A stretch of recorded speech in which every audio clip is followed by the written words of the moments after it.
네, 반갑습니다. 오늘 나는 조실 스님 법문 시킬 거라고 법문 준비 하나도 안 했는데. 갑자기 지난주에 이제 쪽팔날 법문을 하셔놓으니까 또 안 하시려고 하시네. 하기사 뭐 조실 스님이 너무 또 자주 하셔도 좀 그래요. 우리가 지금 절에 모이신 분들이, 오늘 또 절에 모이신 분들이 오랜 세월 동안 절집하고 인연이 돼서 부처님 가르침 따라 삶을 사시고, 그리고 기도하는 게 이렇게 생활화가 많이 되신 분들이에요. 그래서 아마 다들 기도 하나씩은 다 품고 사실 겁니다. 노스님이 항상 이렇게 강조하시는 대로 기도를 하나씩 품고 사실 텐데, 오늘은 조금 구체적으로 제가 이제 기도를 그러면 어떻게 품고 살아야 되는지를 조금 더 자세하게 얘기를 잠깐 해드릴게요. 오늘 우리 관세음보살 보문품 읽었잖아요.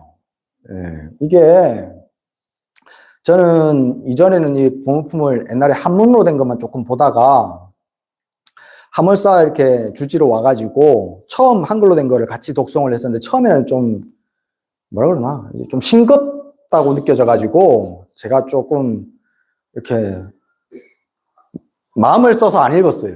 제가 처음에 솔직하게 얘기를 하자면 마음을 써서 안 읽다가 몇 번, 한 두세 번 하다 보니까 이게 일반 신도분들한테는 정말 좋은 경전이구나 라는 생각이 들어서, 내가 몇 달 지나고 나서부터는 그다음부터는 제가 이제 경전을 읽을 때 마음을 써서 읽어요. 그러다 오늘 이제 한 구절이 이제 딱 찍혀져서 제가 이제 거기에 대해 설명을 좀 드리려고 하는데, 여기 보면은 무슨 뭐 큰 불이 났다 하더라도 내가 관세음보살을 부르면 불이 꺼지고, 큰 물을 만나가 떠내려가더라도 관세음보살을 부르면 그러면 얕은 곳에 이른다. 그 다음에 기도하고 정진하다가 음욕이 일어나도 관세음보살을 부르면 음욕이 사라지고, 화가 나더라도 관세음을 부르면 그 화가 사라진다 라고 말을 한단 말이죠. 그죠? 그러던겨?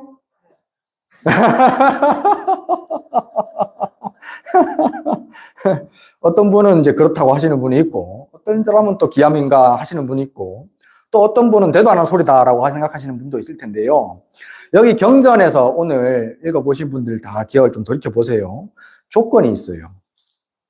관세음보살을 부를 때 조건이 있어. 그게 뭐냐? 공경하는 마음으로, 항상 공경하는 마음으로 관세음보살을 부르면 이라고 되어 있습니다. 네. 그게 주요해요. 그냥 지금 화가 막 나는데, 에이, 관세음보살 10원, 20원 막 이러면서 막 싸우면 화가 사라지느냐? 그게 아니고, 마음속에 공경하는 마음을 가지고 관세음을 불러야 된다, 이 말이야. 그러면 그 공경하는 마음이라는 것은 과연 뭐냐? 공경이라는 말이 조금 우리가 자주 쓰는 말이다 보니까 너무 쉽게 생각을 해요. 공경이라는 단어가 그냥 쉬운 단어가 아니거든요. 공경경, 한자로는 공경경 쓰는데요. 경을 이제 우리나라에서 유명한 유학자 중에 한 명이 누구냐면 태계 이황 선생이죠. 이름 다 알죠? 이황. 5,000원짜리 있네, 1,000원짜리 있나? 어디 5,000원짜리 있습니까? 네. 태계 이황 선생이 이게 여러 가지 학설들을 많이 말씀을 하셨는데, 그 중에 일본에 영향을 크게 끼친 사상이 하나 있어요. 그게 뭐냐면 경사상이에요. 공경 경자, 경사상. 그 경사상이 일본에 건너가가지고 지금의 일본 문화를 만들었다. 지금 일본 사람들 엄청 조심하고, 그 다음에 이제 다른 사람을 대할 때 이렇게 정성스럽게 하고 이런 문화가 있잖아요. 우리나라 사람들보다 더. 예. 그런 문화가 조선시대, 조선 중기에 태계 이황의 경사상이 건너감으로 인해가지고 거기서 일본에서 꽃을 피웠다라고 저는 이제 배웠는데, 학교 다닐 때. 그 경을 하나의 사상으로 생각할 만큼, 그렇게 중요하게 생각을 했어요. 그러면 그 경이라는 건 뭐냐? 공경경이 뭐냐? 공경경을 해석할 때 주자라는 분이 있어요. 주자라고 이제 그 유교를 집대성하신 성인 중에 한 분이에요. 주자라고, 이름은 주희인데, 주자라는 분이 송나라 때 사람입니다. 주자라는 분이 경을 해석하기를, 경은 주일무적이니라. 주일, 하나에 머물러 가지고 하나를 주인 삼아서 무적, 다른 데로 새어나가지 않는 것이라고 얘기를 해놨어요. 말이 좀 어려워. 하나를 주인 삼아서, 그래서 다른 곳으로 마음이 흘러가 버리지 않는 것이라고 얘기를 했어요. 우리는 어떤 것을 대할 때 마음이 딴 데로 흘러가지 않고 그것을 대한 적이 과연 하루에 몇 번이나 될까? 이 밥을 할 때 이렇게 채를 썰어. 채를 썰 때 그 채의 마음을 딱 모아가지고 그것을 주인 삼습니까? 채를 써는 그 자체의 주인 삼습니까? 안 그렇죠? 이거 빨리 끝내고 난 다음에 지금 복삭 속았수다 드라마 봐야 되는데.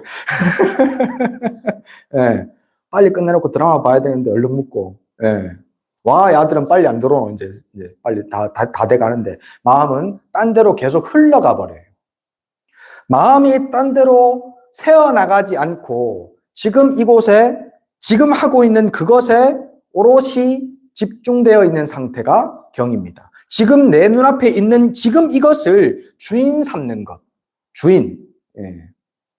이것이 지금 온 우주의 주인이어야 돼요. 지금 내 앞에 있는 이것이. 지금 내 앞에 아들이 있든 남편이 있든 스님이 있든 아니면 채 쓸고 있는 무가 있든 아니면 밥 먹고 있는 쌀밥이 있든, 예, 무엇을 하고 있든 지금 내가 처해 있는 지금 이 찰나에 이 공간에 내가 지금 하고 있는 그것이 주인이 된 것, 그것이 경입니다. 예. 그래서 경은요, 불교에서는 다른 말로 좀 바꾸면요, 선입니다. 경이 곧 선이에요. 참선한다 할 때 그 선. 그렇게 공경하는 마음으로 참선 이래버리면은 또 막 어려운 단어가 돼. 나는 못하는 걸로 돼. 근데 그렇게 생각할 거 없어요. 공경하는 마음으로 지금 내가 하는 거야. 공경이라는 것이라 그래가지고 꼭 윗사람, 어떤 사람, 부처님, 이런 대상이 내보다 월등한 어떤 것에게 마음을 쓰는 게 공경이 아니고요. 그것을 지금 하고 있을 때 지금 그게 이제 공경의 대상이 된다고 생각하시면 돼요. 무엇이든지 간에. 그렇게 공경하는 마음으로 관세음보살하라고. 네. 관세음보살 할 때는 오롯이 관세음이 주인 되어야 돼요. 네. 내 욕망이 주인 되는 것이 아니고요. 내 화가 주인 되는 것이 아니고요. 내 집착이 주인 되는 것이 아니고요. 그냥 관세음 그 자체가 곧 주인이어야 합니다. 그러면 불이 꺼지고요. 물이 얕아지고요. 화가 잠재워집니다. 예. 그렇게 하면, 실제로 그렇게 할 수 있으면, 근데 화가 우리가 불난 곳에 던져지기는 이게 쉬운 경험이 아니니까 그거는 조금 뒤로 미루고, 우리가 화가 막 불같이 일어나. 화가 막 불같이 일어날 때 관세음보살님을 방금 그렇게 공경하는 마음으로 관세음보살을 염할 수 있겠습니까? 화가 막 불같이 일어나는데 저 새끼 저게 막 깔짱거리 썼는데 안 되겠죠, 공경하는 마음으로. 그래서 법당에서 스님과 함께 기도할 때, 혹은 매일매일 시간 정해놓고 내가 기도할 때, 혹은 그냥 노는 입에 염불할 때, 언제든 내가 염불할 때 평안하고 조금은 여유로운 마음으로 염불할 때 더 집중해서 공경해야 돼요. 그러면 화가 불같이 일어날 때도 조금만 지나면 그 습관이 남아있어서, 그렇게 공경하게 염불하던 그 습관이 남아있어서 좀 있으면 금방 공경하게 관세음을 부를 수 있게 돼요. 아이고 관세음보살, 내가 방금 또 화냈구나. 아이고 관세음보살. 그렇게 습관을 들여가는 겁니다. 관세음보살. 그렇게 하면, 그렇게 공경의 마음으로, 마음 자세를 공경의 마음으로 관세음보살 기도를 하게 되면 뭐냐면, 이제 유교에서는 또 뒤에 하나를 더 덧붙여서 얘기를 해줘요. 시간 좀 있어서 제 얘기를 조금 더 해드릴게요. 공경의 마음으로 내 마음을 바르고, 경이 직내하고, 경으로서, 공경하는 마음으로서 내 안쪽의 마음을 똑바르게 하고, 의 방웬이라, 의로서 내 밖으로 드러나는 행동 거지를 방정하게, 방정하게 한다라고 얘기를 합니다. 의가 뭐냐면요. 의도 어려운 단어가 아닙니다. 우리가 뭐 정의를 실현할 때 그 의예요. 우리가 정의라고 얘기할 때 우리는 뭐 정의를 실현하고 살아야 된다. 옳은 것을 실천하고 살아야 된다. 그런 얘기를 할 때 그 의예요. 옳을 의자. 의가 뭐냐면요. 아버지가 아버지답고 아들이 아들답고 엄마가 엄마답고 딸이 딸다운 게 의입니다. 할머니는 할머니답고. 어려운 거 아니에요. 근데 진짜 어려운 거지. 여기 이제 대부분 아마 엄마실 텐데, 아들을 대할 때 아들 그러니까 엄마다운 거는 항상 엄마다울 필요 없습니다. 아들을 대할 때 엄마다우면 돼요. 아들을 대할 때 엄마다운가요? 자신을 돌아보십시오. 아들을 대할 때 엄마다운지, 남편을 대할 때 아내다운지, 부처님을 대할 때 신도다운지, 절에 왔을 때 신도다운지, 일을 할 때는 내가 직원답고 사장다운지, 어디에서 무엇을 하든 그 상황에 맞는 그 다운지, 그 다운 것이 의입니다. 그게 쉽지 않은데 공경하는 마음으로 살아가면, 마음 자세가 공경스러우면, 그러면 지금 내 앞에 아들이 있으면 그 아들이 공경의 대상이 되죠. 그렇게 공경의 대상으로서 내가 행동을 해. 그러면 엄마답겠죠. 맞죠? 예. 공경의 실마리가 있습니다. 공경하는 마음으로 내가 그것을 대하면 나는 그것 다와집니다. 그걸 알고 실천해야 돼. 그냥 공경만 해야지 하다가 그렇게 해놓고는 마음속으로 평소에는 아유 관세음보살 공경하는 마음으로 관세음보살 부르다가 화가 이제 앞에서 아들이 또 막 말 안 듣고 딱 그래서 하면 저 새끼 그러면서 또 막 한 반째가 나간단 말이지. 네, 그러면 엄마다운 게 또 그때는 또 없어지잖아요. 그죠? 이걸 알고 내가 공경하는 마음으로 나의 마음을 바르고, 그리고 그 다운 것으로 행동한다. 알아야 돼. 참, 그래서 성인의 가르침이 좋은 거예요. 부처님 가르침만 좋은 게 아니에요. 공자님 가르침도 엄청 좋아. 지금 내가 말씀드린 게 다 공자님 말씀이에요. 성인의 가르침이 이렇게 좋습니다. 알면 조심하게 되고, 조심하다가 실천하게 돼요. 바로 실천은 못해. 알고 일단은 잘 알고, 아, 이렇게 해야지 되는 거구나 라고 잘 알고 나면, 그러면 그 전에 했던 그 답지 못한 행동들을 조금은 조심하려고 노력하게 되고, 노력하다 보면 이제 자연스럽게 실천이 나오게 된단 말이지. 지금부터 엄마답게, 할머니답게, 신도답게 사시면 되겠습니다. 노력하십시오. 노력은 관세음보살이에요. 관세음보살. 똑 떨어지지? 기가 막혀, 이게 지금.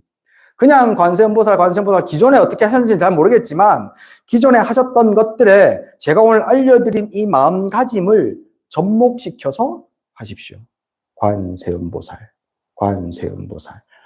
꼭 관세음보살 아니라도 뭐 남아미탑을 하시는 분들은 남아미탑을도 그렇게 하시면 돼, 똑같이. 옴마니반매음 하신 분들은 옴마니반매음 똑같이 그렇게 하시면 돼. 기존에 하시던 것들에 이 공경, 마음을 지금 이 순간 내가 지금 하고 있는 여기에 마음을 쏟아서 이것을 주인으로 만들고 마음이 딴 데로 흘러가지 않게 하겠다. 그래서 나는 그때 그답게 행동한다. 이렇게 가면 됩니다. 쉽죠? 이게 알고 나면 진짜 자꾸 쉬워져요. 오늘 우리 노스님께서 저 밑에서 이제 일단 자기부터 자꾸 챙기는 게 잘못이다. 남부터 자꾸 불자는 남을 자꾸 챙기려고 해야 된다라는 말씀을 여러 번 강조를 하셨는데, 자기를 진짜 잘 챙기게 되면 저절로 남을 챙기게 되고, 그게 진짜 불자의 모습입니다. 이게 이렇게 되면 방금 그 공경의 마음이 나에게 꽉 차게 되면 저절로 남을 챙기게 돼요. 그게 나를 챙기는 게 되는 건 줄 알거든. 그게 진짜 나를 챙기는 게 되잖아요. 그죠? 내가 내 아들에게 엄마다워봐. 나만 이득이야. 아들이 정말 아들다워질 거거든. 내가 예전에 어느 절에 등산을 갔는데 그때 무슨 법회 날이라서 나는 그 스님 누군지도 몰라. 밖에서 들었어. 그래. 그냥 그 스님 법문하는 거 잘 안 듣다가 한 단어에 한 구절을 내가 마음에 꽂혀가지고 지금도 내가 한 번씩 써요. 보살님들이 주로 많으니까. 보살들 전부 다 집에서 남편이 여왕 대접 해주나? 이러더라고요. 노스님, 어른 스님이. 여왕 대접 집에서 해주나? 안 해주제? 남편 그거 잡아 죽여야 된다. 남편이 아내를 여왕 대접 해줘야 된다고 부인들은 다 생각하는데 여왕 대접 받나? 응? 못 받지? 너희들이 남편을 왕 대접 안 해줘서 그렇다.